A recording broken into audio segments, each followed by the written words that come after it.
आज की वीडियो में हम लेके आए हैं बायो-सावर्त का नियम। आज की वीडियो में हम पढ़ेंगे बायो-सावर्त का नियम। बायो-सावर्त का नियम क्या है, इससे पहले हम लोग को जानना पड़ेगा बाबू चुंबकीय क्षेत्र के बारे में। इसके पहले जानना पड़ेगा चुंबकीय क्षेत्र के बारे में। चुंबकीय क्षेत्र बाबू होता क्या है? जब किसी चालक में विद्युत धारा प्रवाहित की जाती है तो उस चालक के चारों तरफ एक क्षेत्र उत्पन्न होता है, यानी विद्युतीय चुंबकीय क्षेत्र उत्पन्न होता है। उसे हम चुंबकीय क्षेत्र कहते हैं। चुंबकीय क्षेत्र जब किसी चालक में विद्युत धारा प्रवाहित की जाती है तो चारों तरफ एक चुंबकीय क्षेत्र उत्पन्न होता है। उस क्षेत्र के अंदर किसी बिंदु पर हमें चुंबकीय क्षेत्र का मान ज्ञात करना पड़ता है। इस वीडियो में बाबू हम बता रहे हैं कि बायो-सावर्त का नियम होता है क्या बाबू, इसमें एक चालक होती है, तो हम मानेंगे इसको आगे हल करने के लिए बता रहे हैं कि एक चालक होती है, इसमें आई एम्पियर की धारा प्रवाहित की जाती है। जब इस चालक में आई एम्पियर की धारा प्रवाहित की जाती है तो इस चालक के चारों तरफ एक चुंबकीय क्षेत्र उत्पन्न होता है।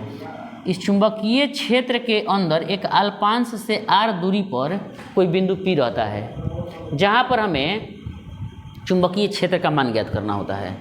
तो बाबू हम इसके बारे में थ्योरी लिखेंगे। थ्योरी बारे में लिखेंगे कहेंगे कि एक्स वाई एक चालक तार होता है जिसकी लंबाई एल होती है। इस चालक तार में आई एम्पियर की धारा प्रवाहित की जाती है। इस चालक तार में आई एम्पियर की धारा प्रवाहित की जाती है, तो जिसके कारण चारों तरफ एक चुंबकीय क्षेत्र उत्पन्न होगा। चुंबकीय क्षेत्र उत्पन्न होगा। इस चुंबकीय क्षेत्र में इस चालक के समीप है ना, इस चुंबकीय क्षेत्र के अंदर कोई बिंदु हम पी ले लेते हैं। क्या लेते हैं? जहाँ हमें चुंबकीय क्षेत्र का मान ज्ञात करना होता है। कोई बिंदु हम पी लेते हैं जहाँ चुंबकीय क्षेत्र का मान ज्ञात करना होता है। हम मान लेते हैं कि इस चालक पर एक अल्पांश की लंबाई dl लेते हैं। क्या लेते हैं बाबू? चालक की लंबाई क्या लेते हैं? dl लेते हैं। इस dl बिंदु से यानी इस अल्पांश से r दूरी पर कोई बिंदु पी लिए है, जो चालक और यह बिंदु के बीच मिलाने वाली रेखा के बीच में थीटा कोण बनाता है। कितना कोण बना रहा है? थीटा कोण बना रहा है, जो चालक से r दूरी पर स्थित है। हम थ्योरी लिख लेंगे कि एक्स वाई एक चालक है जिसमें आई एम्पियर की धारा प्रवाहित की जाती है, जिसके कारण इसके अंदर चुंबकीय चालक के चारों तरफ एक चुंबकीय क्षेत्र उत्पन्न होता है। इस चालक की एक अल्पांश लंबाई dl ली जाती है। इस अल्पांश लंबाई से r दूरी पर चुंबकीय क्षेत्र के अंदर कोई बिंदु P है, जहां हमें चुंबकीय क्षेत्र की तीव्रता का मान ज्ञात करनी है। तो बाबू अल्पांश लंबाई dl छोटा भाग है, तो चुंबकीय क्षेत्र में हमें छोटा ज्ञात करना पड़ेगा। छोटा होगा यानी dB का मान ज्ञात करना होगा। किसका मान ज्ञात करना है बाबू? dB का मान ज्ञात करना है। तो इस नियम को बाबू 1820 ईस्वी में, कब? 1820 ईस्वी में बायो तथा सावर्त ने दिए थे। इस नियम को 1820 ईस्वी में किसने दिए थे बाबू? बायो तथा सावर्त ने दिए थे कि चालक में प्रवाहित करने पर एक छोटा सा भाग होता है, इसमें चुंबकीय क्षेत्र की उत्पन्न होती है। इस बायो सावर्त के नियम के अनुसार, यानी बायो तथा सावर्त के अनुसार, जब किसी चालक में विद्युत धारा प्रवाहित की जाती है तो उसके अल्पांश पर उत्पन्न अल्पांश के कारण उत्पन्न चुंबकीय क्षेत्र जो होती है, उस क्षेत्र है ना, उसमें प्रवाहित धारा जो होती है ना, चुंबकीय क्षेत्र का अनुक्रमानुपाती होती है। क्या होती है? यानी चालक में प्रवाहित धारा जो होती है, चुंबकीय क्षेत्र क्या होती है? अनुक्रमानुपाती होते हैं। देखो तो बाबू, तो ले लेंगे अल्पांश के कारण तो dB लेंगे। अनुक्रमानुपाती होती है। क्या होती है अनुक्रमानुपाती? इसमें प्रवाहित धारा ना होती है। प्रवाहित धारा क्या होती है? अनुक्रमानुपाती होती है। ले लेंगे बाबू इन्होंने बताए थे, दूसरा नियम में बताए थे कि किसी चालक में चालक कारण उत्पन्न चुंबकीय क्षेत्र जो होती है, उत्पन्न चुंबकीय क्षेत्र जो होती है बाबू, उसका अल्पांश जो होता है ना, अनुक्रमानुपाती होता है। यानी छोटा जो हम चालक के भाग लेते हैं, खंड लेते हैं ना, वह खंड जो होता है चुंबकीय क्षेत्र के क्या होता है? अनुक्रमानुपाती होता है। यानी चालक पर लिया गया छोटा खंड अनुक्रमानुपाती कितना लिए हैं? देखो तो हम इस पर बाबू डेल्टा एल लिए हैं। क्या लिए हैं? यानी dl लिए हैं।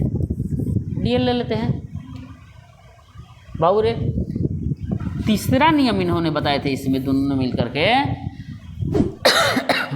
जब किसी चालक में विद्युत धारा प्रवाहित की जाती है और जहाँ चुंबकीय क्षेत्र ज्ञात करना होता है बाबू, वह चुंबकीय क्षेत्र जो होती है इसकी दूरी के वर्ग के व्युत्क्रमानुपाती होती है। जो दूरी होती है ना चुंबकीय क्षेत्र के वर्ग के व्युत्क्रमानुपाती होता है, व्युत्क्रम में नीचे हो जाएगा ना, यानी डी कर देंगे। हम दूरी कितना लिए हैं, देखो तो दूरी हम r लिए हैं ना, तो वर्ग के व्युत्क्रमानुपाती। तो हम क्या करेंगे, व्युत्क्रमानुपाती माने उल्टा, आप वर्ग माने स्क्वायर कर देंगे, क्या हो जाएगा। यानी चुंबकीय क्षेत्र के दूरी जो होता है, बिंदु P होता है, उसकी दूरी क्या होती है, वर्ग के व्युत्क्रमानुपाती होती है। देखो तो चालक में और तार के बीच में कोण बन रहा है थीटा ना, थीटा जो कोण होती है ना, जो चुंबकीय क्षेत्र होता है वो बनाए गए कोण जो होती है साइन थीटा के अनुक्रमानुपाती होती है। किसके अनुक्रमानुपाती होती है बाबू, साइन थीटा के अनुक्रमानुपाती होती है।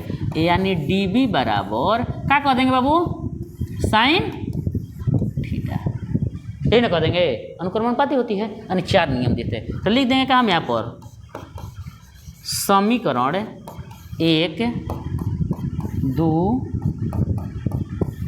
3 एवं कैसे 4 से सबको मिलाने पर, समीकरण 1, 2, 3, 4 को मिलाने पर, क्या करने पर बाबू, 4 को मिलाने पर, इसको हम मिलाएंगे। देखो तो सब में डीबी हमारा है, डीबी है ना, हम यहाँ पर क्या कर देंगे, यानी डीबी ले लेंगे, सबके बीच में अनुक्रमानुपाती है, अनुक्रमानुपाती कर देंगे।